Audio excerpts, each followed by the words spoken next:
Good morning, good afternoon, and good evening. Had you ever wished you had an extra arm?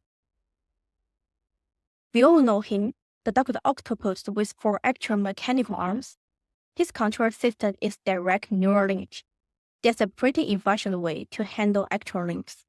Looks like moving the extra arms just need to think about it. But in our daily life, we don't have this technology yet. So the problem for us is, how do we control the actual robotic arms? If the actual robotic arms is a fully manual, control them is haunting. If they are fully autonomous, you might feel disconnected from them. So the question is, how do we find the right balance? In this research, we investigate the interaction approach that enables users to control semi-autonomous actual arms in virtual reality. Our approach used a non-fixed mapping, allowing the arms to adapt the dynamic based on user behaviors. I'm Hongyu Zhou.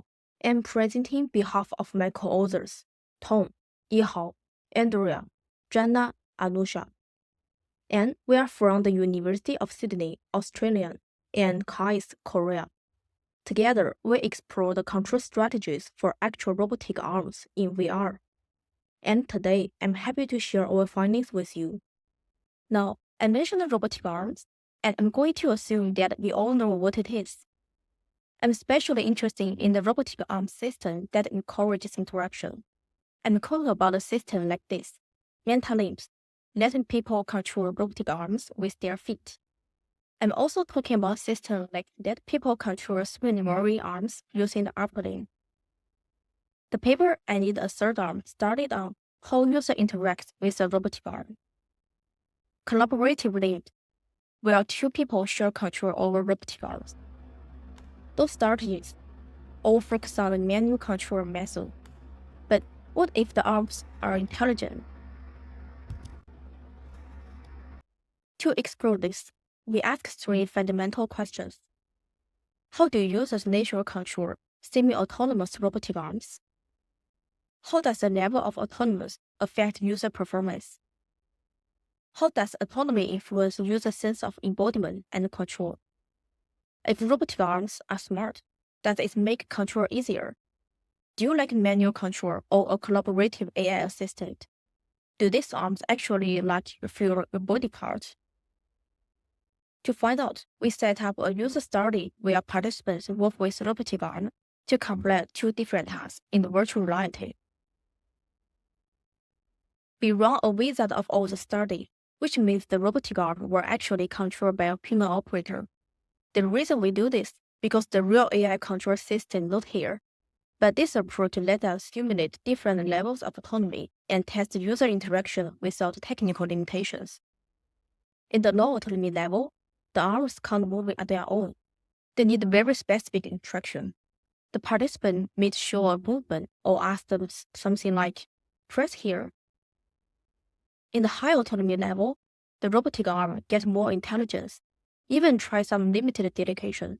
Now, a participant could simply say something like, sort those objects by color, and the robotic arm can plan something by themselves. To observe how people use this arm, we designed 2 different tasks. The first task was a control task. Pressing right button on the table, a user had to work with their robotic arm and their own arm together in the VR to press the left button before time ran out. So, the second task was more like a real-world scenario. The participants had to put objects to the right hole by shape and color. The participant could pick them up, rotate them, or ask the robotic arm to help them. It was a bit hard because it tests how well they could plan the movement, delegate the task. To keep the same efficient, they had to use all 4 different arms together and let the arms collaboration with each other. We record 40 participants with parallel VR experience. They use the system will think aloud. The data we collect not only performance data, but also their thought process. After the study, we have a semi-structured interview. For the result part, Obviously, it's clear that the higher autonomy level could improve participants' working efficiency. For example, one participant told us it requires so much effort and guidance, which was tiring. But here is the interesting point. While the higher autonomy level could improve their working efficiency, some participants still prefer the lower autonomy level to be the part of their own body. Several people said they want the actual arms could work like a body extension of themselves, not just a separate tool. So there's a bit of the trade-off here. Do you prefer more efficiency, or do you aim for the sense of embodiment? For the quantitative data and the control strategy, some participants use the follow and repeat strategies. They would show a specific movement, like press the LED button, then let the robotic arm learn this behavior, and follow or repeat it, rather than instructing every step. And some participants using the organizing strategies, like labeling object by color or size. Then they ask the robotic arm press over the red button.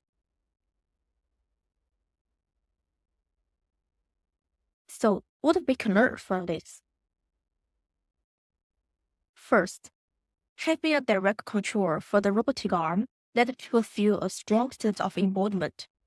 Some participants enjoy it, but they feel tired after a while.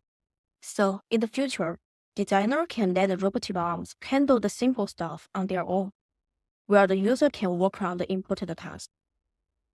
Second, it is a good way that just showing the arms what to do and let the robotic arm to learn. Third, many people prefer to use simple commands and let the robotic arm to plan.